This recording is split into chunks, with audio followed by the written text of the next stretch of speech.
I'm in the right place at the right time. I am just where I'm supposed to be. Oh, my soul is welcome here. Oh, my soul is welcome here. It's good to be here today. It surely is.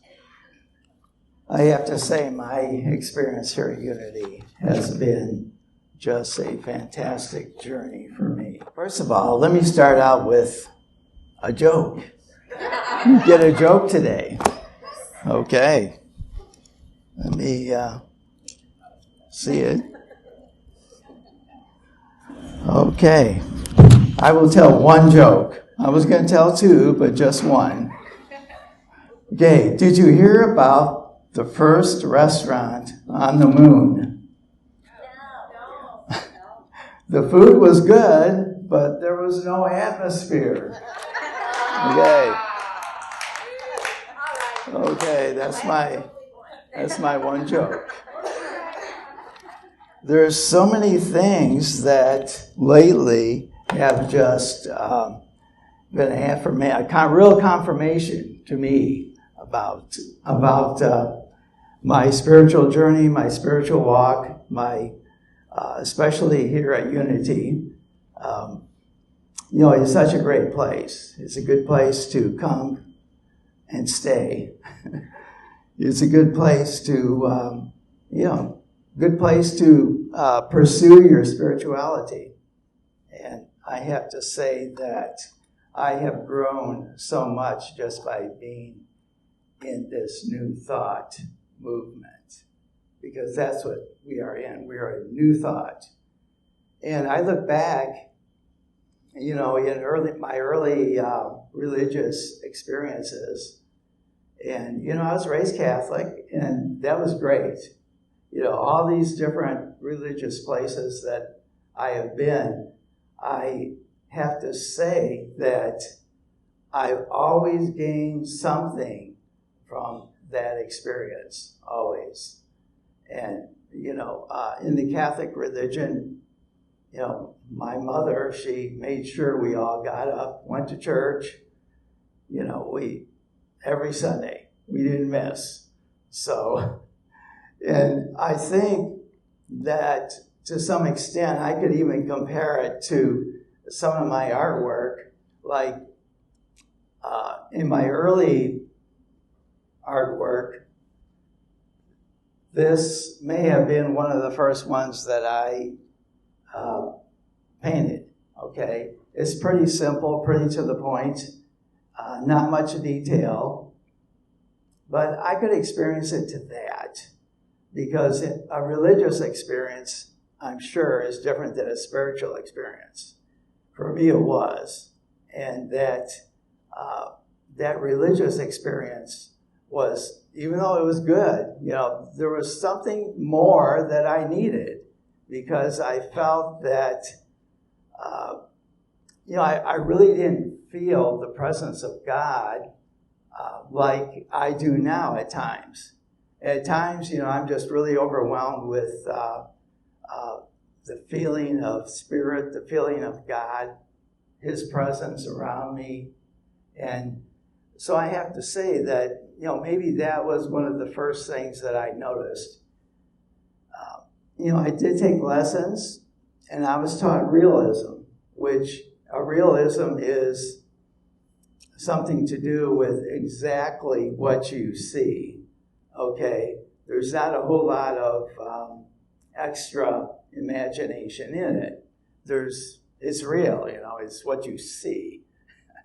And so, as I began my, even art journey along with my spiritual journey, because that was when Sarah and I got together. We were married, and I kind of really broke the tradition. We had monks come to Sarah's house. I think there was 14 of them, if I remember right. And they married us. So, for me to break a tradition, I guess that was it, I really broke the tradition on that one. But I have to say that it's been really a great experience pursuing my spirituality through all the different religious churches that I've been to. And, I have to say there was one experience that this is when I was in the military, and my sergeant said, you need to come along with me this weekend. We're going to take a bus up into the mountains, and we're going to find this Mormon mission, up in the mountains. So I went with him. We took this bus up the side of a mountain, and it's really a beautiful place. The Philippine Islands is where I went, and so it was really a great place, a beautiful place. You talk about tropics, well, definitely tropical and definitely warm. It was, the people were great. They were nice. It wasn't a place like, I think at that time, Vietnam War was going on. So, Vietnam, I really didn't want to go there, but I wanted to go into the military, so that's what I did. So we went up the side of the mountain, we found the Mormon mission. So I went from, Catholic to Mormon. There was a friend I had that was at a Baptist church, and went to church with him for a while. I don't know how many different religious backgrounds, but it was all part of my journey, okay? And my journey was really, when it came down to it, to find a spiritual journey. And so I began to pursue that spiritual part of me. And the theme this month was imagination, and how much more imagination could I gather than to put it into art, to put it into an art form. And I have to say that my journey as an artist, progressed, and I progressed to the place where I came to this painting right here. I have to say that this probably is my favorite painting because it's so much looser than some of the others. And I have to say that in order for me to get to this painting, though, I had to go through a lot of other paintings, a lot of other works of art that eventually I got to this. And I would consider this more of my end result of a spiritual journey. And then, I began to think, well, I really want to work with light, okay? So this painting here was maybe the best one I think I have so far that really brings light through the painting, okay? You can really see the difference, the contrast. You can see the darkness, but yet the light comes through. And that was important for me because, I would see paintings by other artists, and, I really wanted to express myself with this light coming through my painting, through my artwork. Imagination, I believe it's said, is the projector of your potentials, okay? The projection of our potentials. It could be in art, painting, it could be in anything, sculpting, it could be in your pursuit of spirit. Imagination will bring you forward into what you feel maybe that God is calling you to. And, there are a lot of things here that we could say that we all could do, that we could say that, God is calling me to that. So, that is one of the main things, the main reasons why I am here. Walt Whitman, he said, examine all that you have been told, okay? And I look back at my early religious experiences, and, even as a child, I would hear things that maybe didn't really resonate with me and in that religious experience. But yet, I still pursued, all that my mother wanted me to do, of course. And so, I'm going forward in my life, and I'm thinking, well, was that really true back then when they said this about that? So I began to see that, well, there was a little bit of difference here. There was a difference in religion and spiritual. So I began to go forward in that. Okay, and then we have something here by the Greek philosopher Plutarch. Okay, he said, the mind is not a vessel to be filled, but a fire to be kindled. And I began to think about that, and really, I believe that now, more than ever, we need to kindle the fire of truth. Because I think truth right now is the most important thing for us all to hold on to and pursue. And then we have Thomas Troward. Okay, Thomas Troward was an English judge. He was a judge, and also he was an author. And he wrote this book called The Dory Lectures. And what a fantastic, inspirational book this has been to me, because he talks about the mind being the center of divine operation. And we know that over and over again, we always hear that, the mind. The mind is the thing that brings us forward. And I believe we're talking about the mind of Christ. I believe that Christ's mind in us is what is being said. That this mind always takes you further and further into your experience. It also takes you deeper and deeper. You begin to realize more and more of who you really are. Thomas Troward says, my mind is a center of divine operation. The divine operation is always for expansion and fuller expression. And this means that the production of something beyond what has gone before, something entirely new, not included in past experiences, through proceeding out of it by an orderly sequence of growth. Therefore, since the divine cannot change its inherent nature, it must operate in the same manner in me. Consequently, in my own special world, of which I am the center, I will move forward to produce new conditions, always in advance of any that have gone before. This is a legitimate line of argument from the premises established in the recognition of the relation between the individual and the universal mind.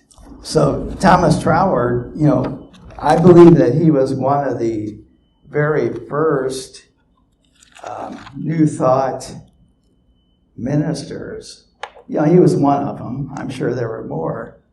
But he has said, and he's a judge, a judge that, an important person in our society who would say that, and that, his words, have weight.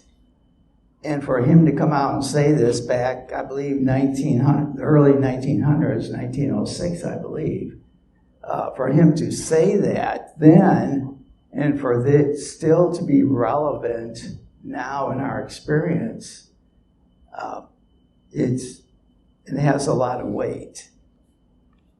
And I remember the very first message that I have ever given to a group of people.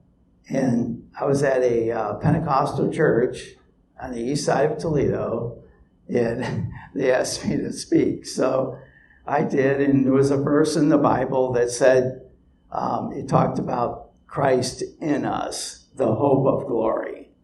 And that hope is in all of us. It's not just the Pentecostals, it's not just me, but it's in every single person. That hope of the Christ, the hope of the truth. So, and that was one of the very first things I ever talked about. So I have to say that New Thought, it has more power, I guess, behind it. It has more, there's something more to it that makes a difference. Because before I was, up and down, up and down. I think that's kind of the way everybody went then. And I have to say that now I am more of a steady flow in my life. It's not up today and down tomorrow. It's not like that. So I have to say the New Thought principles are just an amazing thing for myself to experience. And let me look just a little farther here. This painting here, you talk about happy accidents. Well, this painting here was because there was a ditch in front of our house. The front ditch filled up with water. So in the meantime, we have these egrets. They flew in, they're looking for a place to hang out, I guess. And so the one, thought, well, hey, I'm going to get something to eat. But the other one was just enjoying the total bliss of just being there in our front ditch filled with water. That was a happy accident. I think in this painting here, you can see more contrast between a light and a dark. I wanted to put more contrast in my painting. And I believe that the one on the floor here represents, there's a lot of contrast, more light comes through. So I was kind of like progressing in that way. And then, let's see, this one here with the zebras, I began to do a different, I began to try something different with that painting. If you look closely in the water, you'll see like air bubbles, if you look close. That was one of the new things I wanted to try. Because I think when you paint, once you know the medium, you're able to work with a little bit easier. And you try different things. You're not afraid to experiment. You're not afraid to use your imagination. Okay? So that was my imagination. Let me just leave you with one more thing here. Now, you would think that these two people are New Thought. Now, I'm not sure if they are or not. Maybe they are. But what was written here was pretty amazing. And that was the very first part of the talk when Anastasia, I can't pronounce your name, I'm sorry, Elstrina, began to read. And down to the bottom it says, those were your paintings. They came from your own mind, okay? And so I'm thinking, well, these two guys sound so much like they're New Thought people, and maybe they are. But I found this book, shortly after I started painting, and that's been about 17 or 18 years ago now. So And then Thomas Trowler came along, and I'm thinking, well, these two books just really go together. So, I'm going to stop my talk today, and thank you all for coming. Thank you for listening to me. I appreciate that. I'm in the right place